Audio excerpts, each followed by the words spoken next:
여러분 만나게 돼서 반갑습니다. 또 이렇게 화답해 주시고 또 특별히 우리 유 목사님 저에 대해서 길게 또 설명도 해주셔서 참으로 감사합니다. 저는 시각장애인이고 그리고 현재는 종신대학교 총장으로 섬기고 있습니다. 저는 되게 이제 처음 이렇게 갈 때는 제 간증을 말씀합니다. 그 이유는 아무래도 제가 좀 궁금할 테니까요. 앞에 안 보이는 사람이 이런저런 일을 하고 있다는데 그 계기는 무엇이었을까? 이런 궁금증들을 대체로 가지십니다. 그래서 그 궁금증에 반응하는 의미이기도 하고요. 또 어쨌든 하나님께서 한 개인의 인생에 개입하시고 들어오셔서 어떻게 역사하셨는가를 소개하는 것은 그것은 개인의 자랑이라기보다는 하나님의 승리를 증언하는 것입니다. 그런 의미에서 이해하시리라고 생각을 합니다. 제가 설교가 끝나고 나니까 아까 9시 예배 때는 우리 유 목사님께서 저희 집사람을 소개를 했습니다. 제가 그래서 제가 처음부터 저희 집사람 소개하고 말씀을 드리겠습니다. 뭐 특별한 것보다도 귀한 것은 제가 그렇게 뭐 장래가 제가 젊은 날에 앞이 안 보이는 저에게 무슨 미래가 보였겠습니까? 뭐 점을 치는 것도 아니고 나중에 뭐 하다못해 미국 유학을 간달지 아니면 무슨 교수가 된달지 뭐 총장이 된달지 또 이렇게 미라리라는 단체를 세계적으로 이렇게 키우는 그런 그래도 의미 있는 일에 종사하는 것을 어떻게 알았겠습니까? 이제 그런 것이 만약에 확실하게 이렇게 일할 것이라는 생각이 든다면 그랬을 적에 저를 택했다면 그거는 뭐 그것이 대단한 건 아니지만 그래도 좀 그럴싸하잖아요. 근데 그런 가능성이 하나도 없었을 때 아직은 앞 못 보는 시각장애인 젊은 학생에 불과했을 때 저를 만나서 결혼할 걸 결심한 건 이건 대단한 겁니다. 여러분들은 다 대단하시니까 그냥 그거 뭐 평범한 건데 이렇게 생각하십니까? 평범하지 않아요. 굉장히 어려운 결단입니다. 그래서 그런 의미에서 참 특별한 은혜와 감사를 말하고 싶고, 그리고 저하고 결혼할 때 현직 교사였습니다. 중학교. 그래서 뭐 그것이 뭐 특별하다는 건 아니지만 그래도 어쨌든 간에 여성으로서 시골에서 그때만 해도 옛날인데 이제 역사를 가리키는 히스토리 교사를 하고 있을 때 저랑 이 사람이 뭐 될지도 모르고 저를 택해서 결혼했으니까요. 상당히 귀한 결단이라고 할 수가 있을 것 같습니다. 감사합니다. 아무리 해주셔서.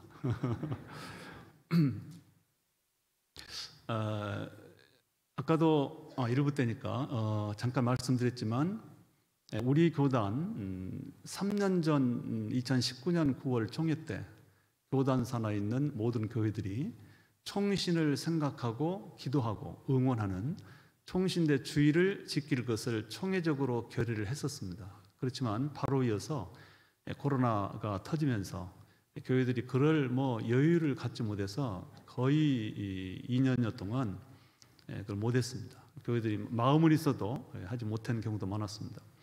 근데 어쨌든 아직 코로나가 종식되지 않았음에도 불구하고 여러분 교회에서는 이렇게 총신대 주일로 정해놓고 1, 2부를 다 함께 생각하는 예배로 드릴 수 있게 된 것을 너무나 기쁘게 생각하고 또 감사의 말씀을 드리겠습니다. 그리고 아마 봉투도 준비된 것 같고요. 그 다음에 작정서도 준비됐는데 역시 총신을 응원하고 총신의 어려운 부분에 동참하시기 위한 그런 결단들을 오늘 하시게 되는데 역시 감사하는 인사를 미리 드리겠습니다. 제가 오늘 이제 간증을 하려고 하는데 좀 특별한 저의 삶이 아마 저의 하나님에 대한 의의 처음이 조금 남달랐던 것이 아닌가 생각을 합니다. 근데 제가 1994년부터 종신대에서 가르치는 교수가 됐습니다. 그리고 약 한 25년 가까이 교수라는 타이틀로 학교에 있었고요. 물론 그런 중에서도 미랄은 여전히 총재로서 전체적으로 이끌고 그렇게 사역은 뭐 했지만, 근데 제가 늘 이상하게 생각하는 게 하나 있었습니다. 저를 지칭하는 타이틀이 몇 개가 됩니다. 어떤 사람들은 저를 교수라고 부르기도 하고요. 어떤 사람은 목사라고 부르기도 하고, 또 어떤 사람들은 굳이 뭐 제가 특별히 원치도 않는데 뭐 박사라고 부르기도 합니다. 이런저런 이름들이 있는데, 근데 그 이름들을 거의 수십 년 동안 듣고 살아도 아직도 저는 그 이름들이 낯섭니다. 내 이름이 안 돼요. 우리가 케미칼 한다는 말을 사는데 이것이 내 체질화돼서 들려오지가 않아요. 낯섭니다. 여전히 내가 들어서는 안 될 이름을 듣는 것 같고, 호칭을 듣는 것 같고, 나에게 맞지 않는 다른 사람의 옷을 입고 있는 그런 기분이 늘 들어요. 심할 때는 학교를 이렇게 이제 교수할 때 올라가면 상당히 먼 곳에서 어떤 학생들은 부르면서 와요. 교수님 하고 오면 나는 이제 뭔지 모르니까 가만히 있으면 이재수 교수님 하고 오면 움찔거려져요. 나도 모르게 그럴 때가 있어요. 내가 왜 교수지? 이렇게 이제 생각이 드는 겁니다. 그래서 저는 한동안은 내가 왜 그럴까? 내가 가짜로 공부를 한 것도 아니고 가짜로 교수가 된 것도 아니고 나도 최선을 다해서 노력을 해서 정말 내가 힘을 다해서 딴 무슨 뭐 타이틀하면 그렇고 이런 위치인데 왜 나는 이 위치를 현실로 실감을 못하고 왜 낯설게만 느낄까? 한동안은 좀 그 이해가 안 됐어요. 근데 어느 순간에 제가 이해가 됐다고 할까요? 또 뭐랄까 또 누군가 대화하는 과정 속에서 그런 비슷한 설명을 듣게 됐어요. 제가 아까 목사님도 소개하셨지만 저는 15세 때 실명이 됐어요. 초등학교까지는 정상적으로 졸업을 했고요. 졸업을 하고 나서 약 한 2년 정도 지난 동안에 완전히 두 눈의 시력을 상실했습니다. 그리고 그때는 시골에서 이제 중학교는 가지 못하고 보내주지 않았어요. 가난하다고 해서 농사를 진달까요? 뭐 논밭에 일하는 산에서 나무하는 그런 시절이었는데 그냥 눈이 시력을 제가 상실했어요. 물론 이 상실은 순간이 아니었고 한 1년여 동안 온갖 수단과 방법을 다 취해봤었습니다. 서울까지 가서 당시에 최고로 좋다는 안과병원에서 입원을 해봤고요. 그러나 결론은 안 된 겁니다. 안 되는 겁니다. 현대의학으로서는. 그렇게 됐을 때 저는 특별히 그 서울에 있는 아마 들어보셨을 거예요. 이게 뭐 다른 의미는 아니니까 당시 최고로 유명했던 안과가 공안과라고 있었어요. 공안과. 근데 그 병원에서 거의 한 2달 가까이 입원까지 했고 뭔지도 모르지만 뭐 수술도 했고요. 그런데 최종적으로 이제 현대의학으로서는 못 고칩니다라는 말을 의사 선생님이 저희 가족에게 했을 때 제가 그 말을 들었을 때 정말 하늘이 무너지는 것을 경험했습니다. 여러분들은 하늘 무너진 거 아무도 아직 경험 못 해보셨죠? 저는 해봤어요. 정말 하늘이 꽝 하고 무너져 내리는 그런 충격에 휩싸였어요. 제가 그 순간까지는 그래도 조금 있으면 낫겠지, 그래도 보이겠지 라는 기대했다가 안 된다는 겁니다. 가장 우리나라에서 훌륭한 또 잘 고친다는 그 병원의 의사 선생님께서 실명의 선언을 했을 때 제가 받는 충격은 이제 모든 것이 끝났다는 생각이었습니다. 그리고 저는 그때 퇴원하고 제 집은 시골이에요. 저 전라남도 승주군, 지금은 순천시 도농통합이 됐지만 아주 산골 마을이었는데 이제 완행열차를 타고 이제 실명의 선고를 받고 나지도 못한 채 그 반대로 올라올 때는 내가 비록 이렇지만은 서울만 가면 낫는다 라는 꿈을, 희망을 확고하게 가지고 올라왔는데 내려갈 때 똑같은 완행열차 대전은 지나갔습니다. 당연히 그걸 타고 내려올 때 제 의식이 없었어요. 실제로 나는 뭐 어떻게 되는 건가? 나는 이제 끝났다는 생각, 모든 것이 끝났다는 절망감 속에 더 이상 아무것도 없었습니다. 그리고 이제 지금도 제가 돌이켜보면 제 일생 동안 제 나이가 꽤 되거든요. 아까 물어봤더니 여러분 교회가 53년에 세워졌다 그러는데 저하고 나이가 같아요. 동갑입니다. 근데 이만큼 사는 동안에 제가 가장 힘들었던 한 순간을 말하라면 실명되고 시골로 내려가서 그 60년대 중반이에요. 중후반 60년대 내려가서 이제 1년을 집에 우두커니 앉아 있었어요. 그때는 이제 라디오가 있습니까? 뭐 TV야 당연히 없고요. 책을 볼 수 있나요? 그리고 부모 형제는 다 어쨌든 간에 논밭으로 일하러 가. 아까도 잠깐 우리 나오셨는데 우리 어머니는 제 때문에 아파서 누워 계시고 모든 사람이 한숨 쉬고 형제들도 한숨 쉬고 또 어머니의 고통스러운 모습 그리고 저는 우두커니 빈 공간에 앉아 있어야 돼요. 그때 모든 게 끝났어요. 그래서 저는 시간을 보낼 길이 없어요. 시간을. 그러니까 시간을 뭐 장난감도 당연히 없을 때고요. 예. 그리고 이제 친구도 찾아올 리가 없고요. 다들 뭐 객지 나가고 또 이렇게 바쁘고 그러니까 그 있는 1년 동안에 수없이 저를 자학하고 나는 모든 게 끝난 인간. 이제는 더 이상 살 가치도 의미도 없다. 그래서 언제 어느 순간에 내 스스로 세상을 끝낸다는 것밖에 없는 그때 나이가 15, 15, 6살 때예요.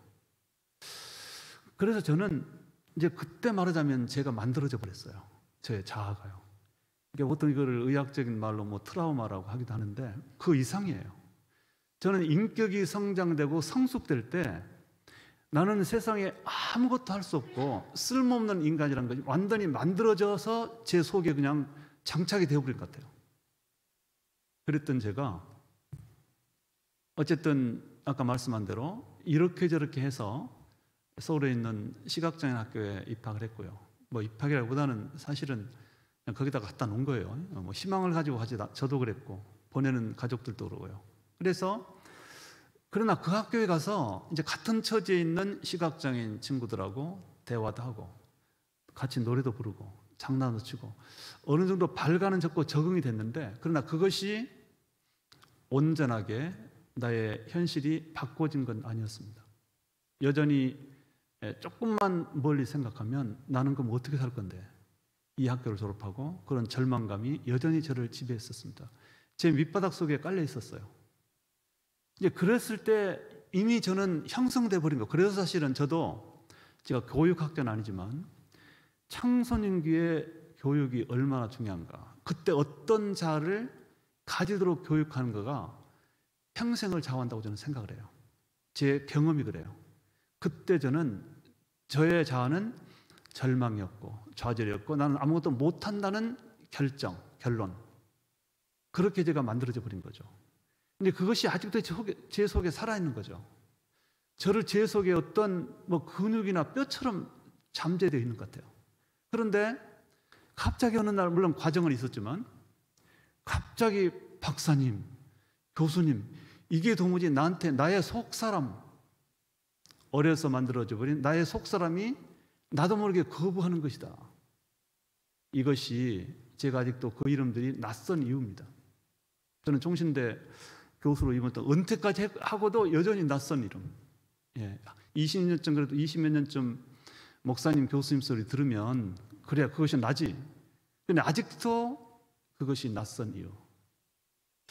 그래서 사실은 저는 가끔 저를 이거 오해하고 어떨 때는 기특하게 생각을 해요. 왜냐하면 그런 자아를 가지고도 그래도 잘 살아왔다.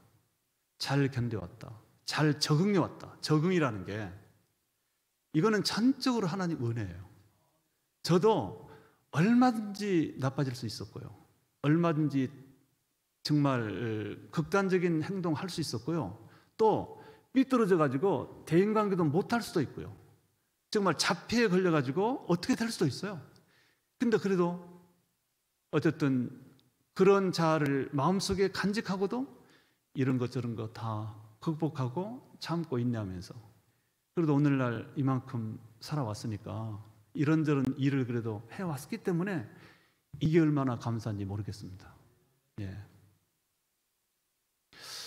저는 오늘 이 시간에 제가 여러분들에게 좀 말씀을 드리고자 하는 것은 오늘 이 사도 바울이 말하고 있는 오늘 성경 본문 말씀 중에서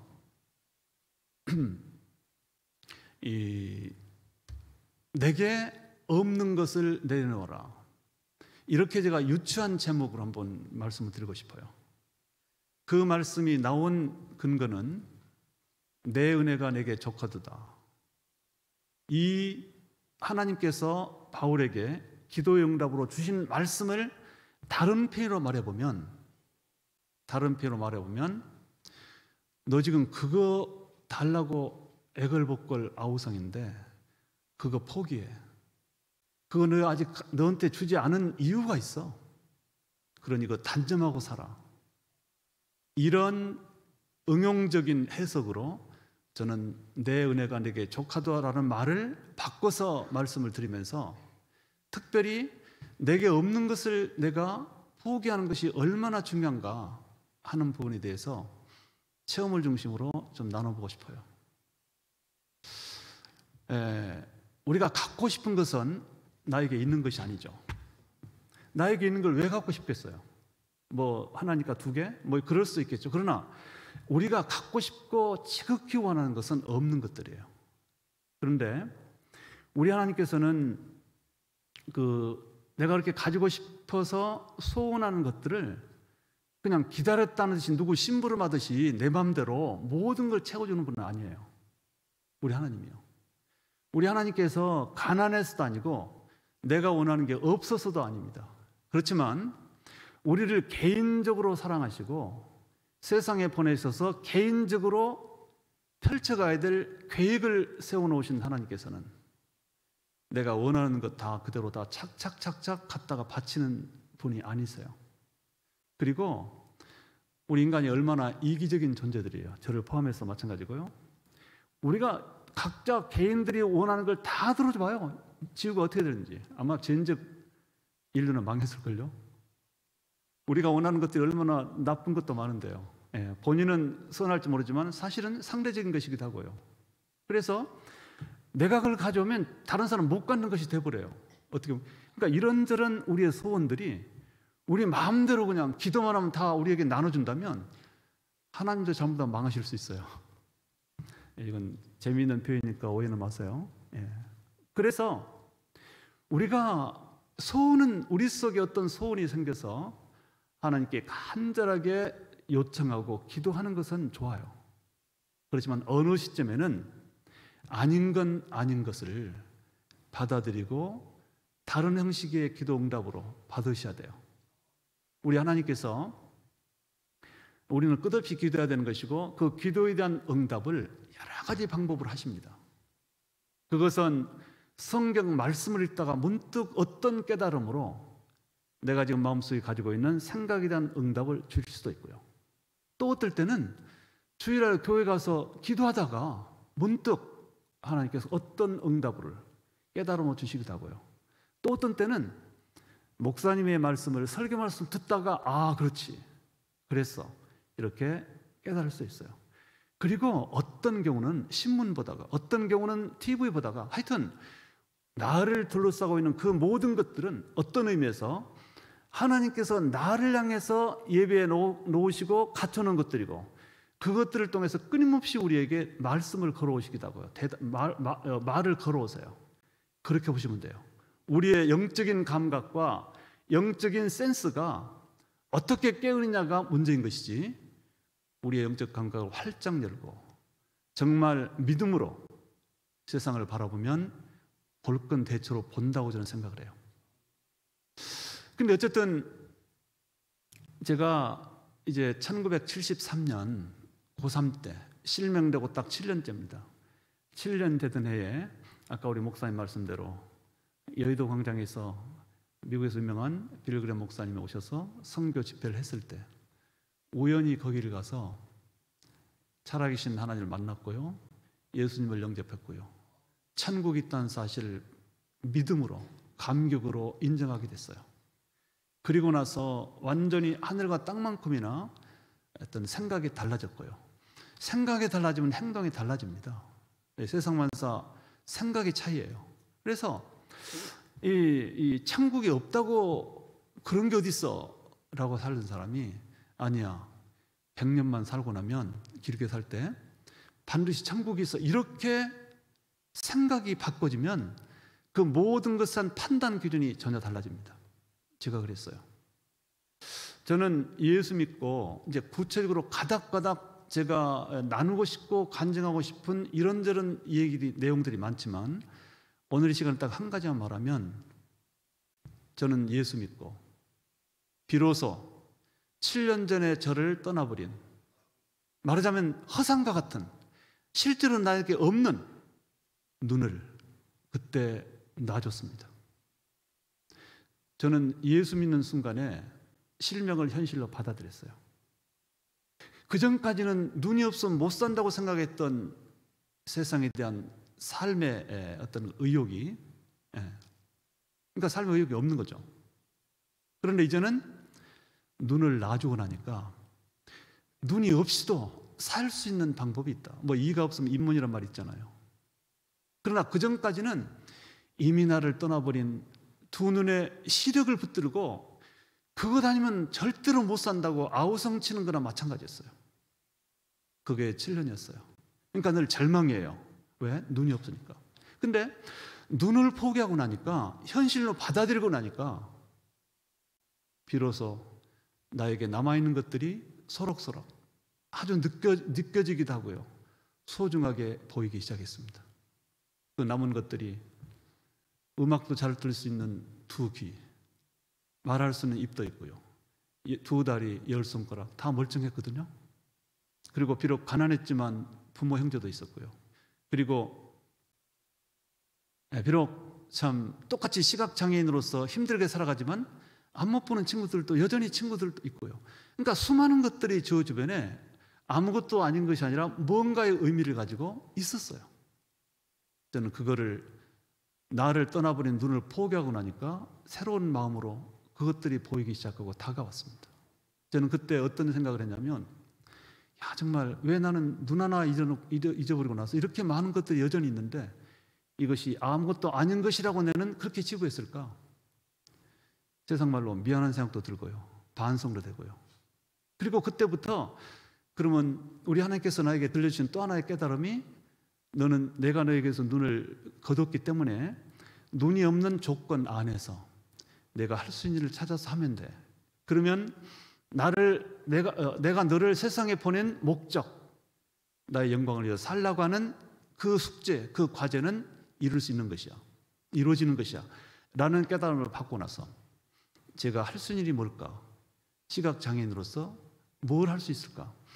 라는 생각을 하고 나서 한 2, 3년 고민은 됐어요. 2, 3년 고민하고 이런저런 과정도 있었고, 그래서 결국은 제가 결정 내린 것이 뭐냐, 또 확실하게 믿은 것이 뭐냐면, 나는 장애인 선교를 해야 되겠다.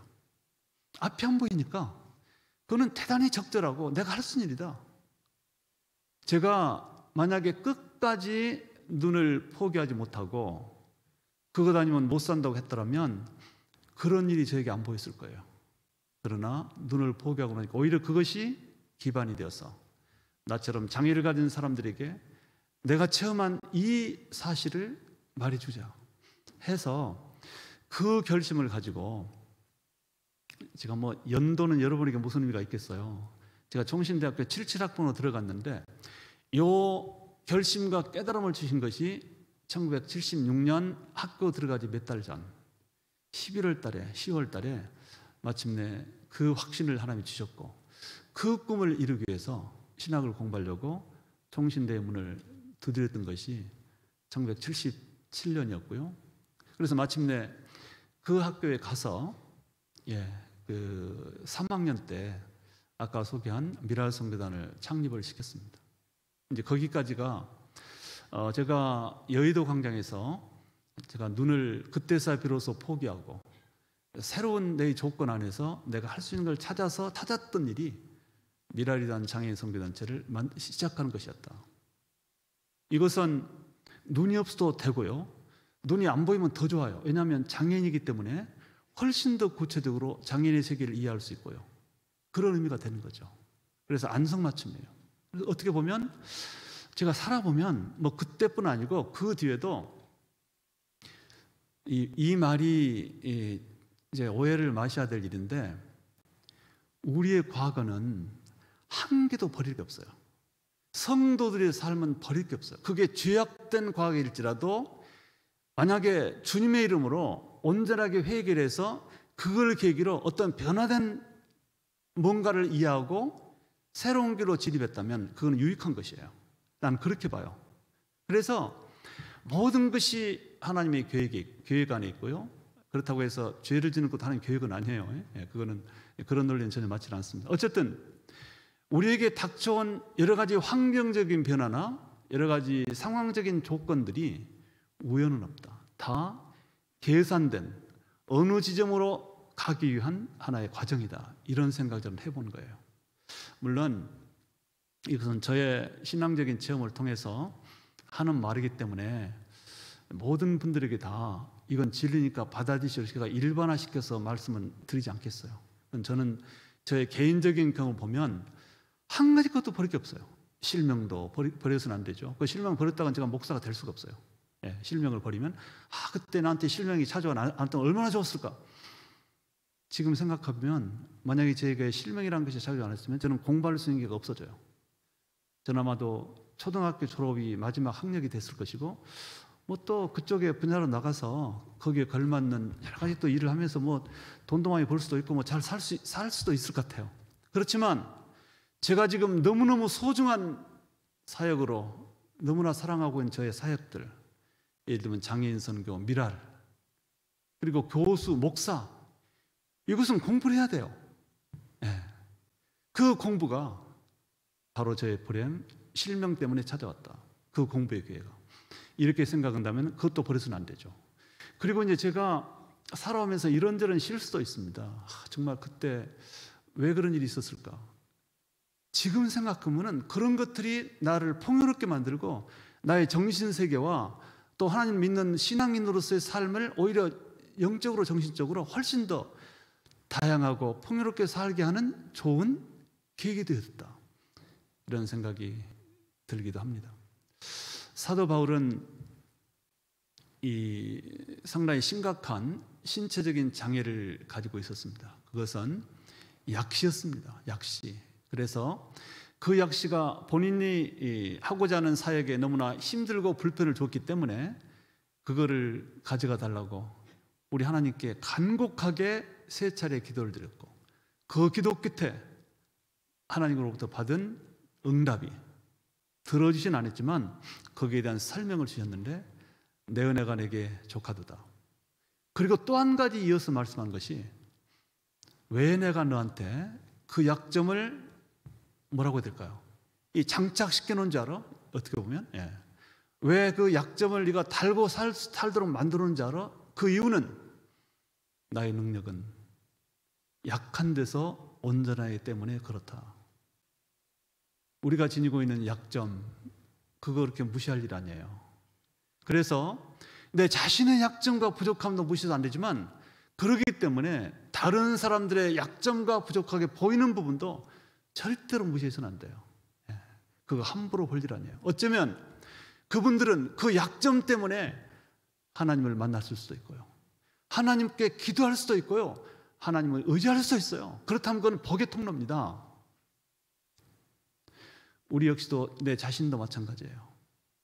내가 지금 십자가로 느끼고 사는 나의 불행스러운 부분들, 안타까운 부분들을 그렇게 내팽개치고 모른 척하고 빨리 떠나고만 싶고 이렇게 홀대를 한다면 아마 그것 자체가 가지는 특별한 의미가 내 인생 속에 표현되지 않을 수 있어요. 그렇지만 현실로 인정하고 받아들이고 아싸리 그 범위 안에서 나의 삶을 꾸려간다면 저처럼 제가 실명을 받아들인 것처럼 그렇다면 그것이 우리에게 뜻밖의 축복의 길을 인도해 주신다.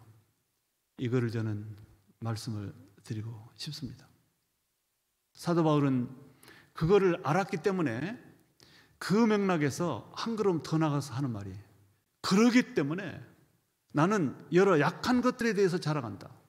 그것도 그냥 자랑 정도가 아니라 기뻐함으로 자랑한다. 그것이 만약에 내 인생을 더 풍요롭게 만들고 내가 하나님을 떠나지 않는 근거가 되고 떠날 수 없는 근거가 되고 하나님을 의지할 수 있는 의지의 지점이 된다면 그것은 나의 자랑이고, 그렇다고 한다면 나는 기쁘게 그거를 받을 수 있다, 그런 의미가 되겠죠. 여러분, 고통은 힘듭니다. 눈물이 납니다. 안 그럴 수 없죠. 아픔이고 불행이고요, 한숨 나고요. 그러나 그거는 우리의 육체적인 한계 때문에 어쩔 수 없는 우리의 표현이에요. 그러나 근본적으로 근원적으로 우리는 영에 속한 사람들입니다. 하나님의 영을 믿고 있는 사람들이고 성령의 지도를 받는 사람들이에요. 그렇다고 한다면 이 믿음을 이성적으로 붙들고, 믿음으로 붙들고, 그리고 나에게 찾아온 불행과 부족한 부분에 대한 새로운 해석과 어떤 승화, 이것이 저는 필요하다고 생각이 들어요. 사랑하는 여러분, 오늘 또 우리는 계속적으로 하나님께 간구합니다. 그러나 어떤 간구는 끝까지 간구한다고 안 되는 일이 있어요. 이미 우리가 가질 수 없는 것가 있는 게 분명해요. 그럴 경우는 빨리 단념하셔야 돼요. 없는 것을 내려놔야 돼요. 없는 것을 내려놔야 있는 것이 보여요. 아까 제가 말했던 것처럼 없는 것 끝까지 붙들어도 없는 건 없는 거예요. 없는 것을 붙든다고 하나님이 다시 주지 않아요. 물론 어떤 경우는 들어주십니다. 실제로 물건처럼 우리 속에 우리 소원이 풀어지는 경우도 있지만 안 그런 경우도 있어요. 그렇지 않은 경우는 빨리 여러 가지 방법으로 깨닫고 하나님 음성을 들으셔야 돼요. 내 은혜가 내게 족하도다. 나에게서 없는 것을 빨리 포기하고 단념하는 것은 또 다른 은혜입니다. 모두 그런 은혜를 체험할 수 있기를 바라겠습니다. 제가 한번 기도하겠습니다. 살아계신 아버지 하나님, 참으로 은혜를 감사합니다. 우리에게 필요한 것은 다 주신 거 믿습니다. 나에게 있는 것 가지고 최선을 다해서 열심을 다해서 살 수 있도록 도와주옵소서.